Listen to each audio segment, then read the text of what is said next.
Ce nouveau rebondissement dans l'affaire des perfluorés, les PFAS, polluants éternels qui sont rejetés par certaines usines de la vallée de la chimie, parmi elles Arkema. L'entreprise qui élabore des produits dérivés du fluor possède aussi des jardins ouvriers à Pierre-Bénite. Les légumes présentent des taux de perfluorés très élevés.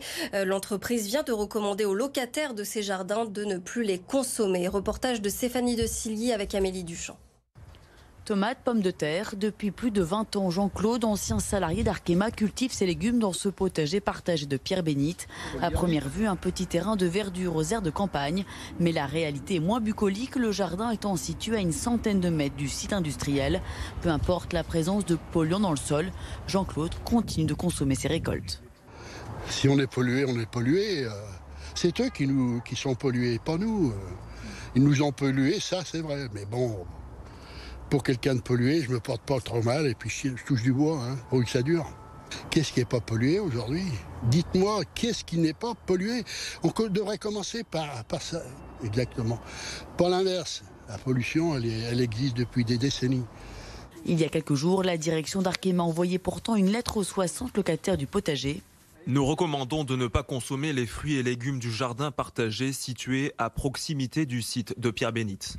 Une sorte d'aveu de culpabilité. En janvier dernier, une première étude avait déjà alerté sur la présence de ces polluants éternels dans les sols, très nocifs pour la santé. Les résultats définitifs sont attendus d'ici quelques semaines. Après les mesures sur les œufs et le poisson, les légumes pourraient aussi être soumis à des restrictions.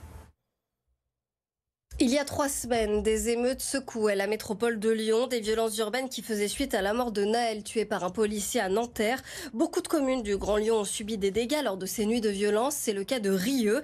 La médiathèque avait notamment été prise pour cible. Aujourd'hui, il faut réparer et ça coûte cher. Arthur Blé. C'est dans la nuit du 29 juin qu'une trentaine de personnes ont pris pour cible la médiathèque de Rieux.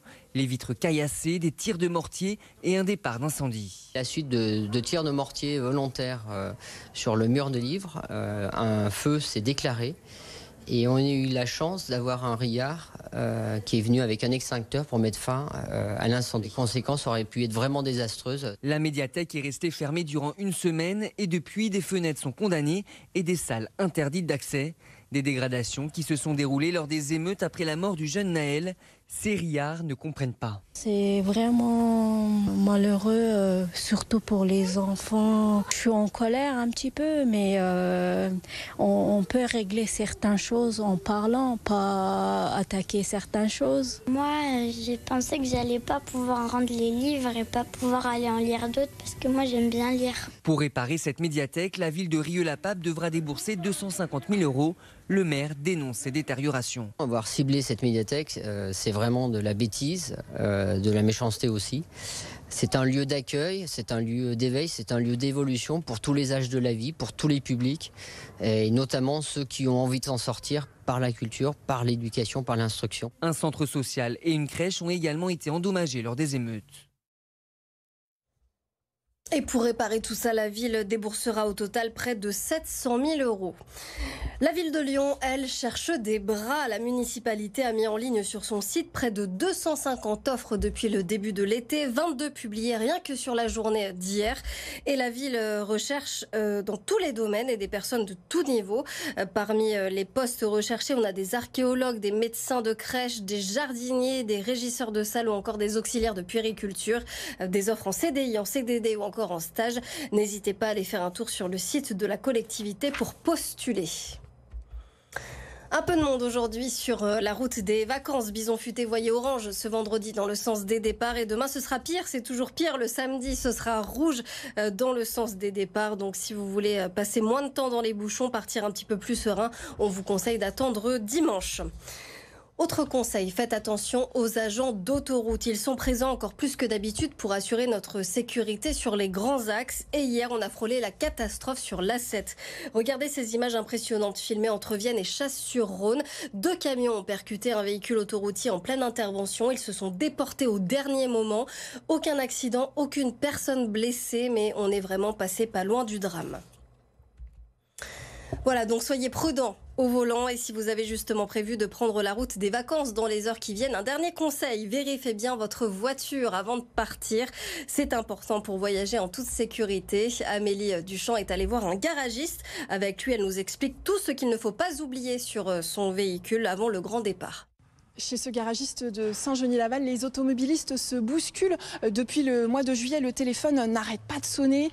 Tout le monde veut faire réviser son véhicule. Alors on fonctionne à flux tendu. Alors si vous n'avez pas pensé à faire contrôler votre voiture ou si tout simplement vous n'avez pas pu avoir de rendez-vous, on va vous donner quelques petits conseils. Je suis avec Emmanuel Blondel, c'est l'adjoint chef de centre chez Idéal Pneus. Alors expliquez-nous, qu'est-ce qu'on contrôle en priorité? Avant le départ en vacances, bien vérifier ses niveaux, à commencer par le niveau d'huile. Tout simplement, on tire la jauge. Le niveau doit bien se situer entre le niveau minimum et le niveau maximum.